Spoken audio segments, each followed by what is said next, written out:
Welcome back to another recap. If you watched my last video, we went through game 1 through 4, and we've already seen that it's been a crazy World Chess Championship already. We're getting more decisive matches than we've really had in the past decade, basically since Carlsen has been playing in these championship matches. And I gotta tell you this, the excitement doesn't stop. I got a couple of really great games I'm gonna show you here, and I don't really have much to say, so without further ado, let's just get into it.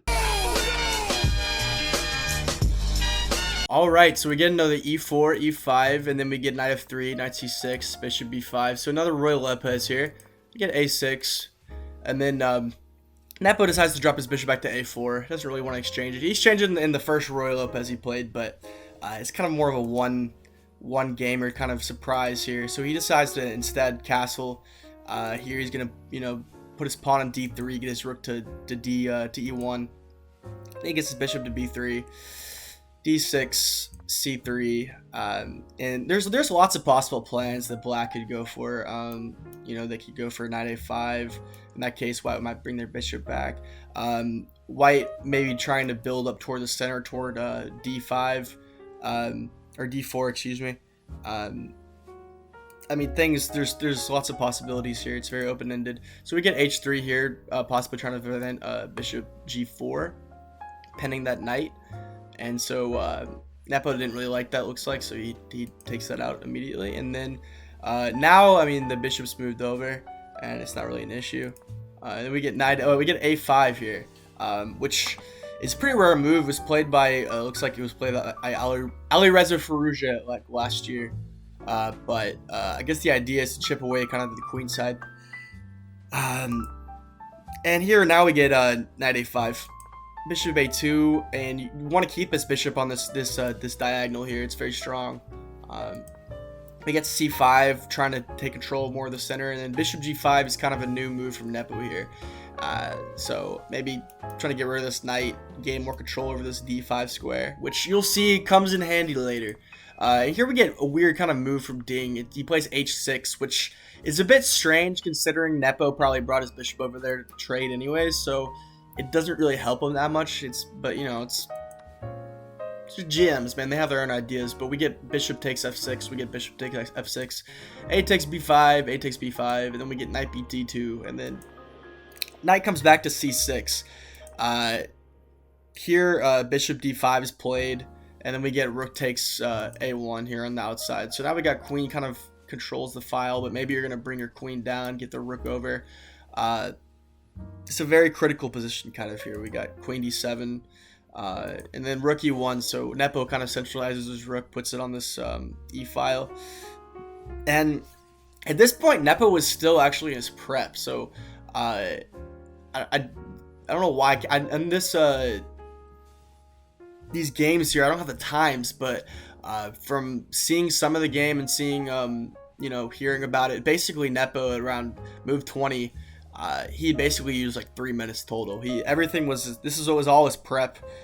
So Ding was really having to use his brain, and while Nepo was just completely in his opening prep still at this point.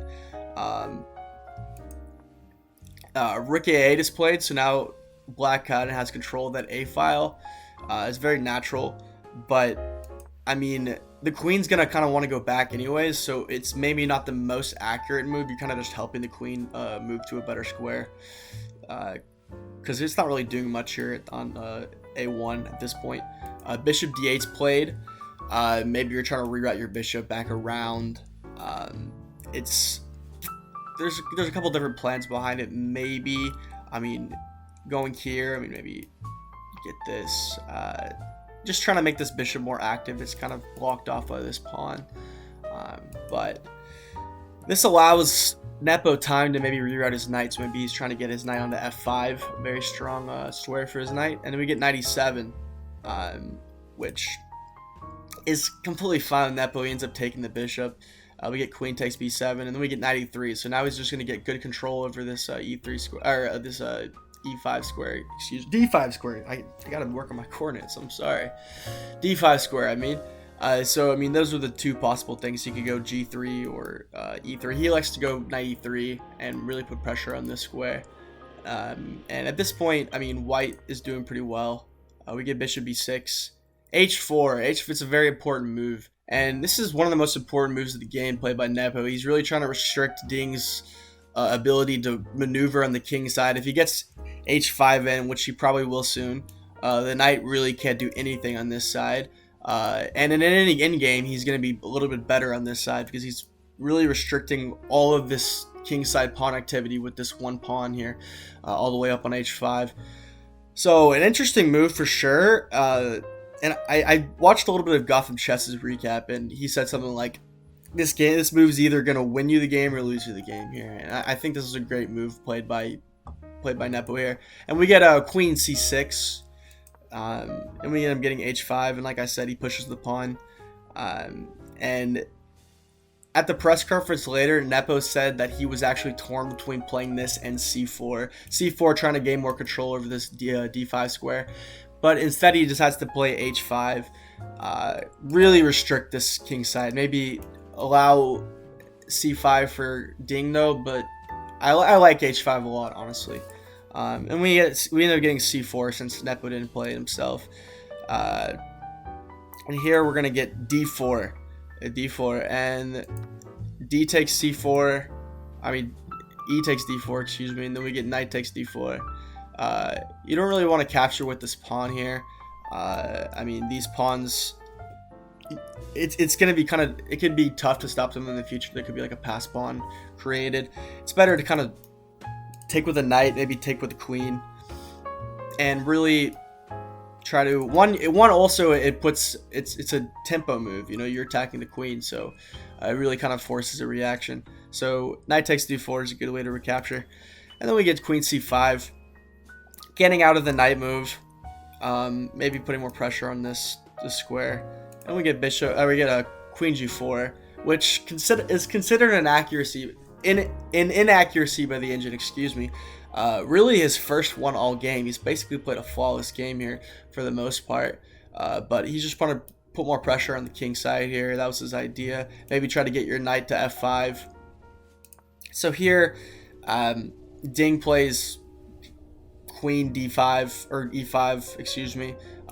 He's got to protect this threat. So here we get knight f3 attacking the queen, and then we get queen e6 from Ding, knight f5, and we get knight takes f5, which later it was said that Ding kind of regretted this move.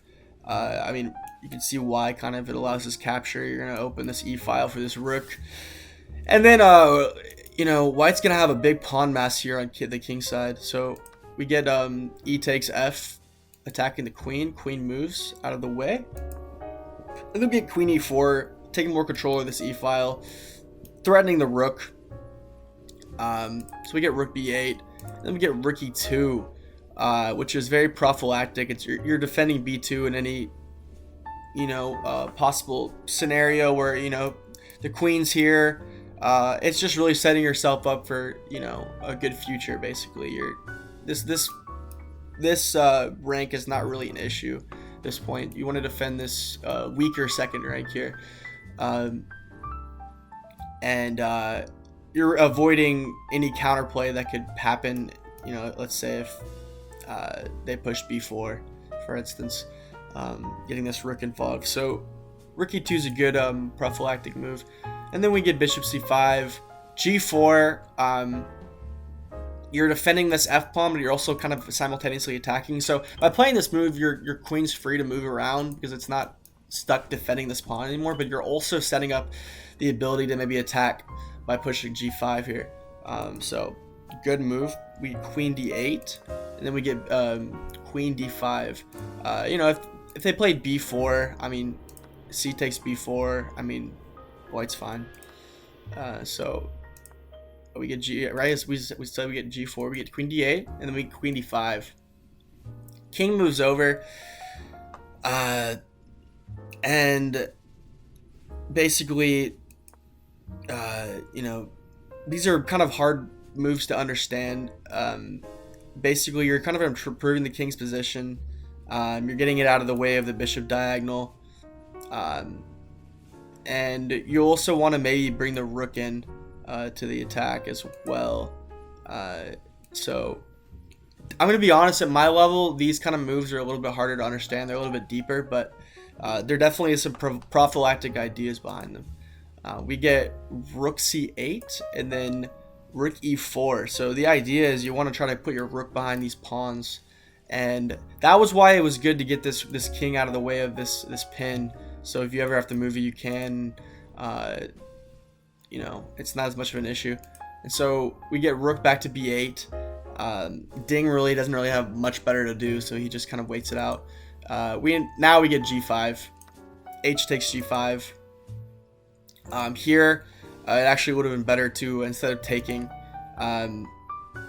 it would have been better to actually play queen d7 here. I'd have to look into it a little bit more, but I'd imagine, you know, queen d7, we get maybe takes, and you still maybe have threats of coming in here with your queen. It's a little more dangerous for white, but we get rook over to g4, and then we get rook at a8, queen f6, or knight takes g5, excuse me, I was looking at a different line. Knight takes g5, we get rook a1 check, so king moves. G2 also worked there. I can show you the line. So king G2, queen A8, probably a queen trade gonna happen here. Yes, so queen takes A8, get rook takes A8, and then F6. And here the idea is basically you're getting rid of this one pawn, and this pawn's basically gonna be unstoppable.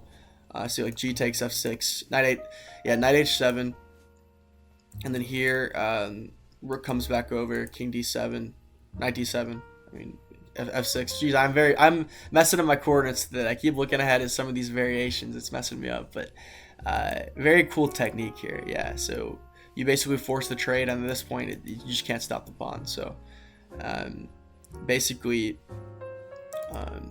that variation doesn't work for black. But we get knight takes g5, rook a1 check. We get king e2, queen e7. So we block with the knight. Queen goes back, and we get king f3, just getting out of the pin. And here it's probably a good time to trade for white. Honestly, this h pawn is super strong. So Nepo agrees with that assessment, and he decides to take the queen. And then we get rook takes, and then f6 again, opening up the way for this pawn to promote, basically, because we get g6 in the game. If g takes here, if we get g takes, then we just have knight takes at f6. You're threatening this to win the rook. If king moves up to e7, is that the next line? Yeah, e7. We get knight g8, and I believe king is forced to go here. There's some kind of weird mate if he doesn't. So at this point we just go h6, and it's pawn's unstoppable. So that doesn't work. So we ended up getting h takes g6, and then takes g6, rook takes g6, rook a2, king g4, rook takes b2, rook h6, and the game is basically over at this point. Rook h8, and then key move here is king f5 to basically the king cannot move here. So the rook's got these 3 squares, and then the pawn's got these, and then the king guards these 2 squares. So all we need is a knight move. So either bishop comes back and defends this square, or we get knight, knight g5 checkmate, knight g5 checkmate, or we get knight d6. So it's not really stoppable. So it's mate in 1. So yeah, Nepo ends up winning this game. Very, very good game by him. Pretty much flawless. Ding went right into his preparation, and it just worked out really well for Nepo here in this Royal Lopez. That's one thing that Ding's got to figure out as this series goes on, is how to deal with Nepo's Spanishes, because right now it seems like he's not being able to deal with them very well. But yeah, that's game 5. So now at this point, Jan is up 3-2 on Ding. So I'm gonna show you the next game, game 6. So game 6, Ding just took the loss, and so there was some speculation on whether he would go for a draw or a win. You might be playing something more safe, and something that he said, he's quoted as saying that he was going for something not so forced, but something that's very open-ended, and so you can maybe play for a win here. And so we end up getting d4, knight f6, and then knight f3, d5, bishop f4. So we get a London system in the World Chess Championship. I know a lot of you guys play this, maybe not playing it very well, but let's just see how a couple grandmasters handle the position. This is actually its first appearance being played, and c5 is a very important move. It's a very common motif when you're playing the London system. You kind of want to chip away at this center that white is creating in the London system. There's ideas of maybe queen b6, things like that, hitting this undefended pawn once you push e3. And so we get e3, knight c6, knight bd2, c takes d4, then we get e takes d4, bishop f5, and then we get c3, e6, and then bishop b5. I mean, this is a little bit less popular actually, playing this bishop out, especially in the London. The light squared bishop is usually kind of the piece you kind of save and you don't really trade off. So it looks like Ding's kind of going for a more unorthodox position here in the London. Maybe thinking about bringing his knight in here if they don't push the pawn. But they're grandmasters, so they're going to do something about it. We ended up getting bishop d6. So bishop takes, queen takes, and so now they have more control over this e5 square. And then we get castles, and then rook e1. Again, trying to control this e file a little bit. And this position looks really calm. So we'll have to see like what comes out of it. But many London games, they are very deceiving in that they can look very boring, nothing's going on, but things can quickly turn. So we end up getting h6, which gives the bishop an escape square if the knight were to never attack it. You kind of don't really want to trade this bishop off. And then knight e5 comes in, which is a novelty in this position. We're in a new game at this point. And so knight e5 is played. And instead of trading, Nepo goes back to e7. You don't really want to exchange on c6 here. a4, a6. The bishop comes all the way back to f1. We get knight d7. So now finally Ding trades that knight. And then we get a5. Kind of doing what Nepo did to him in the last game, except here on the queen side. So he pushes the pawn all the way up. This pawn can never really move. I mean, you're going to get en passant if you try to do that. It kind of really restricts his pawn play on the queen side here. So white's kind of got a... I'm recording the engine at 0-0-0s, but practically white has a bit of an advantage here because of this dark square control here. It's everything's really on dark squares. This light square bishop isn't really doing anything because of that, and so Ding is really just clamping down here on these dark squares. So we need to go to queen c7, queen f3, we get rook fc8, and then rook a3, which is a very interesting move. It's maybe later on you want to bring it in here. Maybe you end up playing c4 and you can use your rook. It's basically a built-in rook lift. Very interesting move. So we end up getting bishop back to g6. But at this point, there's not really much that black can do at this point to improve their position without making it worse, basically. So they're kind of waiting white out a little bit. We end up getting knight c6, queen g3, queen e7 is played, and then we get again another pawn push. We get h4, trying to gain space on the king side, and then we get rook e8. Basically, he's trying to deal with making this more possible. He really wants to open up his position right now, but he's got to prepare it first. So we end up getting knight c5, e5 is played, and then we get rook b3. So counter-attacking, and the center is being attacked, so he's counter-attacking on the edge right here with the rook on this pawn. And then knight takes here, but we get rook takes e5. So knight can't take because obviously the queen's under attack. We get queen f6, and then, oh, whoops. Didn't mean to start playing it. But we get rook a3 attacking the knight again. Then we get bishop takes c4, d takes c4, and then we get h5, which looks interesting. It looks like you're forcing this back, but there is a tactic here. You see, knight takes b7 here is better.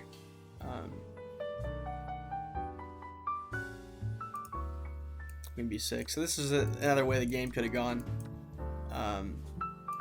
And white's got an advantage at this point. Where are we at?